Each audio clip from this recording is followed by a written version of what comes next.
Bismillahirrahmanirrahim. Bonjour chers collègues. On engendre aujourd'hui le module de pneumologie qui sera traité sur deux séries de vidéos. Cette première-là qui sera dédiée à la partie théorique. On va voir toutes les pathologies du tractus respiratoire.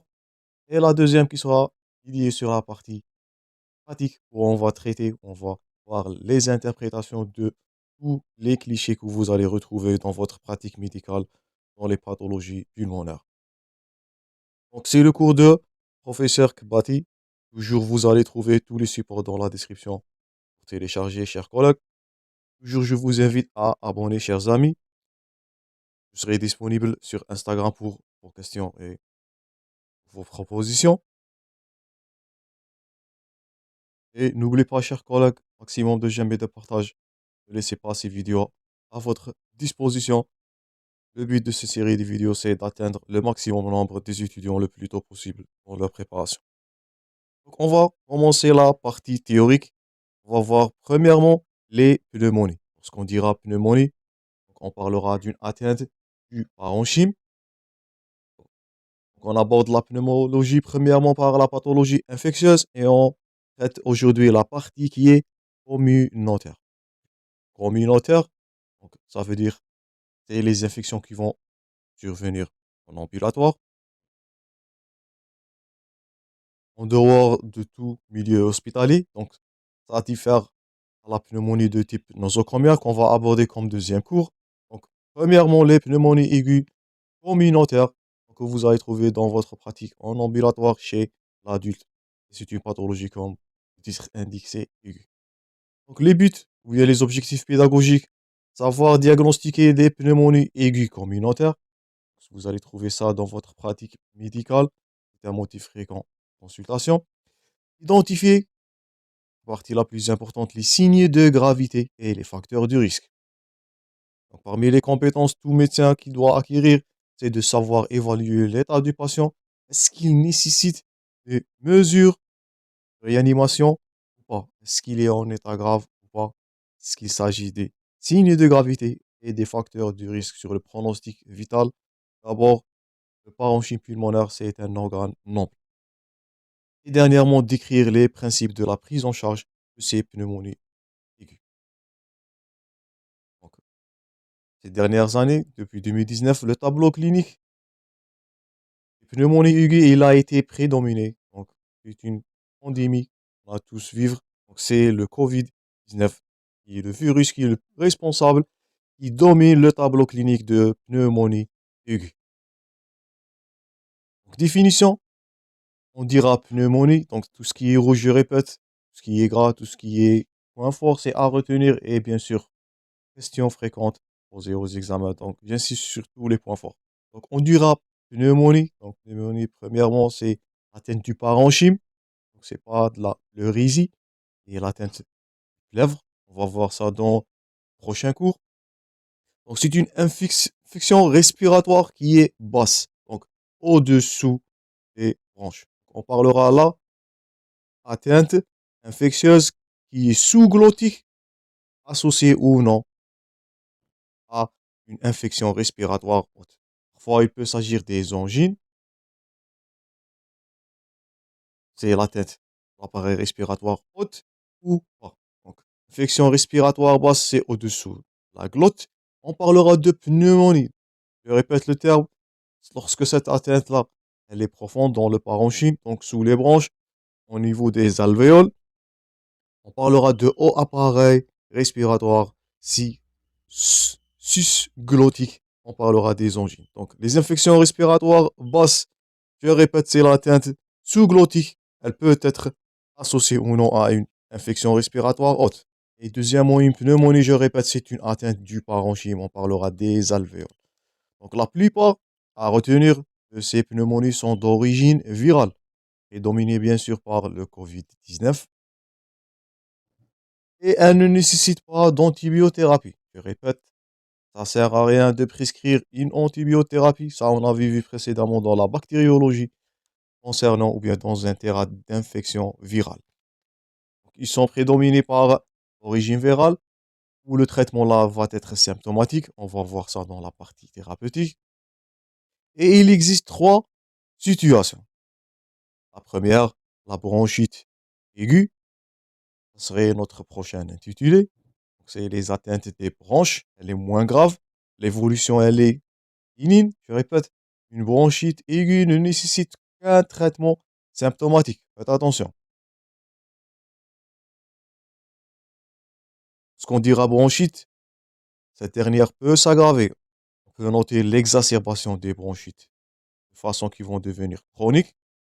Ça serait, tout ça, ça serait notre prochain intitulé, où le pronostic, il est variable. Et aujourd'hui, notre intitulé, donc ça, c'est une petite introduction. La pneumonie qui est l'atteinte du parenchyme, plutôt les alvéoles aussi. Donc, qui est notre intitulé aujourd'hui avec un taux de mortalité. Donc, ne banalisez pas les pneumonies qui sont mortelles dans 15% des cas. Donc, faites attention. Tous ces étages-là font apparaître à l'infection du appareil respiratoire, mais les bronchites, je répète, ils sont bénignes. Leur exacerbation, elle est variable, mais les pneumonies, notre premier intitulé aujourd'hui, c'est là où on va avoir un taux de mortalité qui est de 15%. C'est pour cela qu'on a insisté de savoir les facteurs de risque, les facteurs de gravité, afin d'administrer une thérapeutique qui est adéquate. Définition d'une pneumonie. Donc, pneumonie, c'est une inflammation avec une consolidation du tissu pulmonaire qui est due, bien sûr, à un agent qui est infectieux. Elle est caractérisée par la présence d'un exsudat cellulaire, du pus ou du liquide dans les alvéoles. Donc ça, c'est ce qui caractérise la pneumonie. Donc, on est loin des bronches, nous sommes dans la profondeur du parenchyme pulmonaire. Donc nous sommes dans les alvéoles. Donc normalement, à l'état normal, ces alvéoles ils sont remplis de l'air, mais dans la pneumonie, ils vont être remplis de liquide ou parfois du pus. Et vous allez voir, chaque infection a ses caractéristiques, c'est leur propre sécrétion, type et couleur. Donc, et ça va empêcher l'absorption de l'oxygène à travers de la membrane alvéolo-capillaire. Donc, une pneumonie peut être une cause d'une insuffisance respiratoire qui peuvent être mortelles, comme on a vu dans 15% des cas. Donc, j'espère que c'est clair jusqu'à maintenant pour les définitions. Une pneumonie, une bronchite, une infection respiratoire basse. Je répète, pas d'antibiothérapie dans l'origine virale. Une bronchite qui est, je répète, bénigne, évolution bénigne, elle ne nécessite qu'un simple traitement symptomatique, soit chez l'adulte, soit chez l'enfant. C'est les pneumonies où on va voir là, dans l'aggravation de ces dernières, un taux de mortalité de 15%. J'espère que vous avez noté tout ça. Donc là, vous voyez un alvéole qui est normal. Donc ça, c'est les alvéoles dans la pneumonie. Donc, vous voyez, ils sont remplis du liquide ou du pus et ça va empêcher les échanges gazeux de donner une insuffisance respiratoire. Et là, vous voyez une hépatisation qui est rouge au niveau du tissu pulmonaire avec des globules rouges, des globules blanches. Et vous voyez là, elle est souvent d'origine bactérienne. Donc, ça c'est normal. Ça c'est au cours de la pneumonie. Et là, c'est les dégâts qui sont faits. Donc, c'est d'origine qui est bactérienne et c'est les plus virulentes. Généralement, les virus et les atteintes virales sont bénignes. C'est les bactéries, on va voir ça, qui vont donner les lésions, donc, les lésions alvéolaires qui sont graves.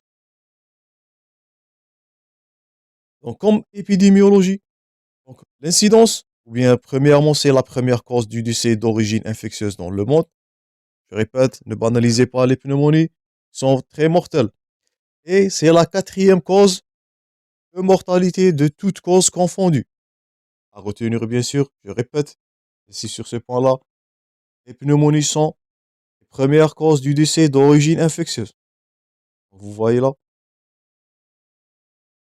la gravité de cette dernière. Quatrième cause de toutes causes confondues, avec une incidence de 1,7 jusqu'aux 11 cas par 100 000 habitants par an en Algérie. Donc, le taux de mortalité, c'est de 35 décès sur 100 000 habitants. Et généralement, ce chiffre-là est énorme. 2,5 millions de décès par an qui sont morts dus à une pneumonie, donc qui est mortelle. Je répète, l'intérêt de la question aujourd'hui, c'est la gravité, les complications, le taux de mortalité élevé, et c'est la première cause de décès d'origine infectieuse. Gardez ça en tête. Donc, comme physiopathologie, ou dans la physiopathologie, donc vous voyez là, c'est l'alvéole à l'état normal. Généralement, les germes bactériens sont bloqués au niveau des branches. On parlera de bronchite qui est bénigne, donc le germe ne va pas pénétrer à l'intérieur. Mais dans certains des cas, donc c'est pour cela la pneumonie elle est plus grave. Vous voyez là, le germe qui a pénétré jusqu'à la profondeur du parenchyme, il a arrivé jusqu'au niveau du alvéole. Pneumonie, l'atteinte alvéolaire. Donc, ça c'est l'état normal. Normalement, l'alvéole, il est rempli d'air. Ça, vous voyez l'arrivée de germes, soit bactériens, soit virales. Bactériens, c'est plus grave. Et là, vous voyez la réaction immunitaire. Donc, les macrophages, les polynucléaires eosinophiles et plutôt les polynucléaires neutrophiles. Et ça va donner un granulat. Parfois, c'est du pus. Parfois, c'est du liquide. Et vous voyez, vous allez voir ça, l'interprétation de ces dernières dans les clichés. Donc, la migration des cellules immunitaires à travers le vaisseau capillaire vont être accumulées au niveau des alvéoles. Et vous allez, soit c'est du pus qui est la lésion de ces polynucléaires neutrophiles, ou bien plutôt du pus ou du liquide qui est dû à cette granulome inflammatoire ou cette réaction inflammatoire. Et ça va donner une insuffisance respiratoire par du liquide. Donc, pneumonie, c'est une atteinte, c'est un germe qui va atteindre jusqu'au alvéole. Et ça, c'est de la gravité. Maintenant, le titre le plus important. Quels sont les facteurs de risque de ces pneumonies nosocomiales, plutôt de ces pneumonies communautaires? D'abord, pas tout le monde va avoir ces pneumonies graves. Donc, c'est les terrains, ou bien ce sont tous les facteurs qui peuvent affaiblir l'immunité générale ou locale. Donc, généralement, un homme sain ne va pas développer des pneumonies. Donc, le système immunitaire il est puissant de lutter contre ces germes. Ils vont être bloqués soit une infection qui est, je répète, haute. On aura de pharyngite, laryngite, donc ils sont dans le haut appareil respiratoire, ou généralement au niveau des branches où ils vont, le germe, il va être arrêté dans ce conduit. On parlera de bronchite qui est généralement bénigne. C'est rare où on va noter la pénétration de ces germes au niveau de la profondeur du parenchyme, au niveau des alvéoles. Donc c'est un terrain qui est favorisé par l'immunodépression. Lorsqu'on dit immunodépression, on parlera premièrement les sujets âgés. L'âge, c'est parmi les facteurs de l'immunodépression physiologique. On parlera de comorbidité. Donc, je vous invite à prendre note. Cette plaque-là, elle est à retenir par cœur. Donc, les comorbidités, diabète, maladie pulmonaire chronique, cancer. Donc, tout ça, tous les comorbidités vont donner un état d'immunodépression. Un autre facteur, c'est le tabagisme. L'alcoolisme aussi. Une grippe récente. Parfois, je répète, l'infection peut être virale et bactérienne mixte. Aussi, une vie dans les institutions, donc les milieux défavorables, une dysimmunité ou un déficit de la phagocytose, les immunosuppresseurs ou les corticoïdes, ça va donner une immunosuppression, une immunodépression dite iatrogène, et les antécédents des pneumonies. Je répète, apprendre par cœur les facteurs de risque d'une pneumonie aiguë de type communautaire. Donc, c'est pas tout le monde qui va développer cette dernière. C'est les terrains fragilisés, soit immunité générale ou immunité locale. Maintenant, on va passer à l'étiologie de ces pneumonies. Donc, les agents qui sont responsables à ces pneumonies, elles varient selon l'âge, selon la comorbidité, selon le contexte épidémiologique et bien sûr selon la gravité de l'état du patient. Donc, chaque terrain, chaque signe, vous allez voir, ça va donner l'orientation étiologique qu'on va aborder comme prochain titre. Donc, l'orientation étiologique Et vous allez noter que dans 50% des cas, ça c'est à retenir. Donc, j'insiste sur ce point-là. On va pas trouver aucun agent pathogène, il est retrouvé. Pourquoi? Parce que ces pneumonies-là vont être, ou bien vont être au niveau intracellulaire. Donc, dans les prélèvements, y compris les sécrétions, ou dans les expectorations, donc l'absence du germe, ça va pas éliminer le diagnostic. Je répète, faites attention. Dans 50% des cas, aucun germe, aucun agent pathogène va être détecté au niveau des sécrétions ou au niveau des expectorations parce que ce germe-là va être intracellulaire. Il a un tropisme au pneumocyte, surtout, c'est le Covid.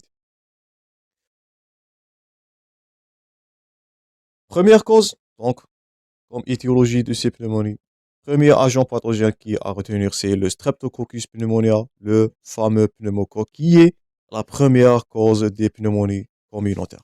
Donc, premier agent pathogène, le streptocoque, le pneumocoque Streptococcus pneumonia, suivi par l'Haemophilus influenza,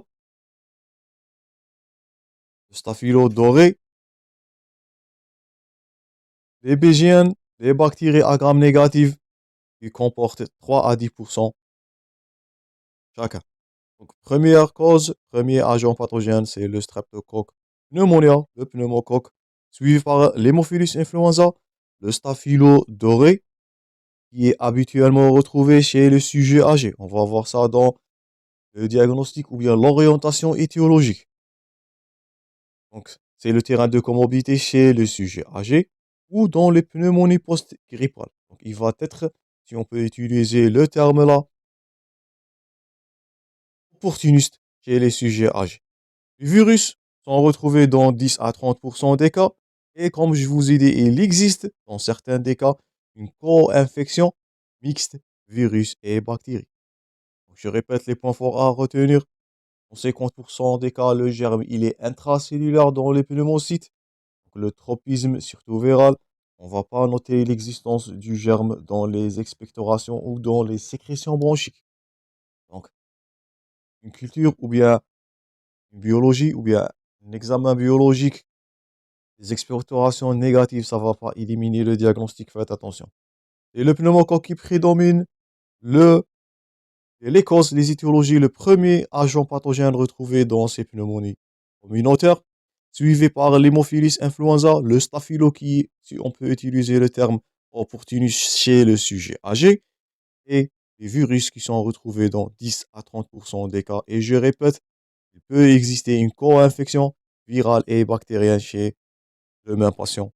Donc, ça, c'est probable. Donc, le streptocoque pneumonia, je répète, qui est responsable, ça c'est à retenir par cœur. Donc, on va voir ça dans la partie clinique. On va voir les pneumonies, ou bien la pneumonie franche lobaire aiguë, la PFLA. Je répète, l'agent responsable de la fameuse PFLA, la pneumonie franche lobaire aiguë, c'est le Streptococcus pneumonia. J'insiste sur ce point-là, c'est primordial à retenir, il est fréquemment posé comme question. Donc, la PFLA, la pneumonie franche lobaire aiguë, c'est une pneumonie qui va dominer dans un lobe.